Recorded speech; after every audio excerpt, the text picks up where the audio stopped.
All right, hey everybody. So we're going to spend some time going over static electricity. So we're going to start here. You see we got young Maverick who's excited to learn, etc. And we're going to start with this idea of static. So what does it mean for something to be static? What's the key word in static?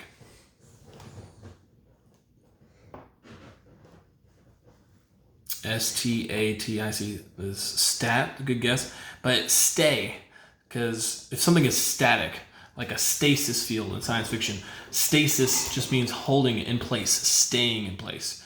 Okay, so when we're talking about static electricity, we're talking about electricity that stays in place, a large buildup of electrons. So in order to build up electrons, you got to have things that give up electrons and things that accept electrons. Okay, so if we're taking a look over here, you'll see Maverick and I both have some balloons. If you have some at home, you're welcome to play along with us. But Maverick, take your balloon, and I want you to rub it in your hair.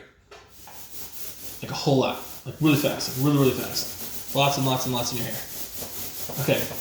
Very good. Now, if you take a balloon and you rub it on your hair, in fact, let me put this down somewhere. There we go. And I rub it on my hair. Let's see. What I gotta do right here. Anyways, so I start rubbing it. What happens is the hair on my arm, all right, it's really good at giving away electrons. And it gives electrons away to the balloon. So the balloon picks up all these electrons. And if you're losing electrons, right, we should know this from chemistry. If you lose electrons, you become positive. If you gain electrons, you become negative. And what do opposites do? Well, they attract. And I don't know if you guys can see it as well. Can you guys see my hair actually standing on in there? Because those opposites attract. Can you see that, Mary? See the hair standing up my arm? Okay, now, if you do this enough on your arm, you should be able to take this to a wall. Maybe keep rubbing it on your hair, just like I'm doing on my arm, like this. Whole bunch. Build up lots and lots of electrons. Then you get so many electrons on here that when you bring the electrons over to the wall, they actually push the electrons in the wall away. Okay? And so the actual wall particles become slightly positive. And hopefully, no dice. Hold on. Nope, no luck. Let's see. Maddie, can you make it stay? No. No? Okay. There's definitely lots of static on here. Let me try it again. Get it going. I forget something that Kindle and them did in my 8th graders. I forget what they did to make this work better. Oh, I think they squished it. Okay. So take it, put it on the wall, and just kind of squish it in a little bit. No. Ooh, Maverick, that was pretty good. Oh, that stayed pretty well. I'll try it again. It almost did, right? Almost did it. How'd they do this? They rub it? They rubbed it.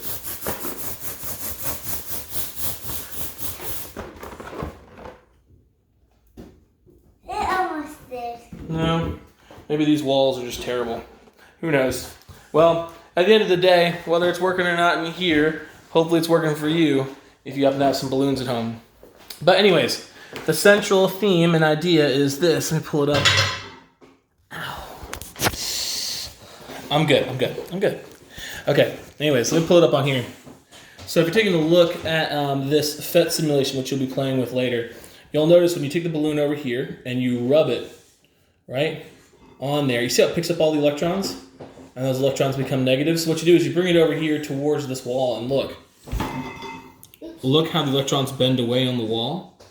And that enables your balloon to stick to the wall because you have the negatives and the positives attracting and creating an attractive force there, so they're able to stick together. So that's the basics of static electricity. You're making electrons stay in one place. Now the nice thing about static electricity is that when you have something like, oh wow, that's cool. So, oh Lord, I'm so bad at this now all of a sudden. But if you take a look right here, if I bring this balloon out here and I let go, watch what it does. See, it's attracted to that positively charged object. In fact, like when I rub it on my arms, like I have to be careful because it'll actually be attracted to my arm as I move it past. You can see my arm influencing the ball without touching it. I'm still moving it around, just using the electrons on the ball and the positive charge in my arm here. I can make this thing move around. That's the basic idea there for static. Now, things that are insulators, like this balloon, plastic is an insulator. Insulators don't allow electrons to spread out. They stay in one place, okay? So we can use conductors instead. to send those electrons all over the place. So if this was a conductor instead, the electrons would be evenly spread out. So you might recognize this thing. This is a Van de Graaff generator. Van de Graaff generators are really cool, but you'll notice this is metal. So that means when I build up a static charge, okay, when I build up a lot of electrons on this ball, I can touch almost anywhere on this ball, well, literally anywhere on this ball, and I can get a shock. All right, that's how this Van de Graaff generator works. Okay, but I can touch anywhere because this is a conductor. Okay, the balloon, however, if you see the balloon here, is not a conductor. So in order for my hair to have an effect, it's got to be a specific location. In fact, you might be able to see that with this simple demonstration. So when I build up electrons here on my balloon, pull them off of my arm. All right, so you might notice here, you see the hair standing up, but as I rotate the balloon to areas without electrons, the hair drops back down. When I pull it back to the side with the electrons, the hair goes back up. And that's because in insulators, the electrons stay in one place, okay? And in conductors, they spread all the way out. So if we're gonna build up a charge, we're gonna need to get some what is called friction going on. So there's three types that you gotta know about. There's friction, conduction, and induction. The three types of transferring of charges. Okay, so if I want to create a charge on this, I can do it through friction, which means these things need to rub. So you'll notice in here, there's a piece of wool. Okay, if you want to do this, if you don't have hair, all right, you can use wool or like an old woolly sweater or your feet on the carpet. Doesn't really matter to build up a static charge, okay? But anyways, this gives up electrons really well, and it gives it up, and plastic accepts electrons really well. So what you do is you start to spin this wheel, and it makes those things start to enact with lots of friction. Now, I can already feel that electric force on my hand, like the hair on my hand is already standing up. All right, as I go around. Well, Maverick, you're gonna see here in a second. So lots of friction building up, okay? Lots of electrons building up on this, and then it touches the metal, okay? And metal accepts electrons really well. So if you look up here, it touches the metal, and so what happens is if I bring my finger real close, ha-ha! You wanna try it? What? It doesn't really hurt. I was kidding. I was playing around. All right, here we go. I'm gonna build up some electrons. All right, and then give it a touch with your finger, please. For science, for my kids. Be brave. Get your hand really close and touch it. Nope, just gotta be you. Stand up on the chair, please. There you go. See. All right, stand up on the chair. Attaway, being brave. You got it. Go Maverick, go Maverick, go Maverick. And then just touch it with your finger. I don't want to touch it. Yeah, that's the cool part, I promise. It's cool. It's no. It really hurts. No, look. See? This makes a noise. So I'll build up some more charge. No! It's just a little bit of charge, I promise. And then touch it. Just like jumping in the pool. 1, 2, 3, touch. Come on, show my students how brave you are. Ready? 3, 2, 1, and go. I want to touch it. You saw me touch it, didn't you? Twice? Give it a touch. Come on. I can't touch it. Yes, you can. Just do it real fast.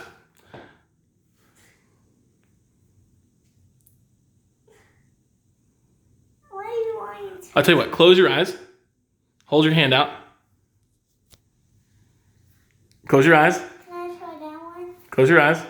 Hold your hand out. No, you gotta try it with your finger. No. Come on, buddy. I gotta put this online, so hurry up. 3, 2, 1. Almost there. See, nothing happened. Touch it. You got it. 1, 2, 3. So brave. Come on, you can do it. Maverick, touch it. Come on. I gotta teach my lesson. Hurry up. Everybody's watching you.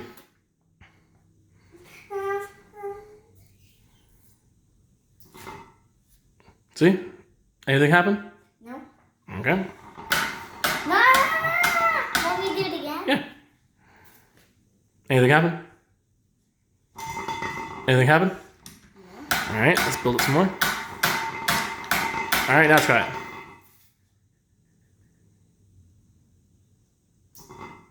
Did you get it? Did it hurt? Okay, good job. All right, way to be brave. There's no more up there. Okay, now what you can do next is this. So holding this up. All right, so hold it really, Hold it really close, but not touching, right there. Really close without touching, no touching. Okay, so this little guy right here, you should be able to see the actual transfer of these electrons without touching. Hold it really close. Don't touch them. So you'll notice here they're not touching, okay? But there's lots of electric shocks going on here because, oh, there's a good one. And lots of electric charges sharing and distributing here without touching. So that's called induction. All right, good job, Megan. So induction is when it happens without touching. All right, conduction would be what Maverick does when he touches it. So touch it one more time. There you go. So that's conduction, transferring of a shock, a little charge there by touching. Induction without touching, and then frictions when they rub together really fast. So those are the three ways static electricity builds up, and the three ways that that charges can be transferred. So those are the ins and outs of what you will be exploring today. What I would like you to do, simply enough, is to give me examples of each the best you can around your house. If not, you can find some videos online to share with me or whatever you want to do. But that should be good enough. But that's static electricity, electricity that stays in place. And just to show you one more time, this is the key here. When you're building up static electricity, it takes a little bit of friction. Okay? They have to rub on each other and pick up all those electrons.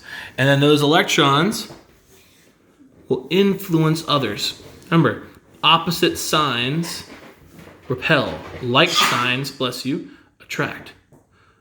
And so they stick together. Bingo.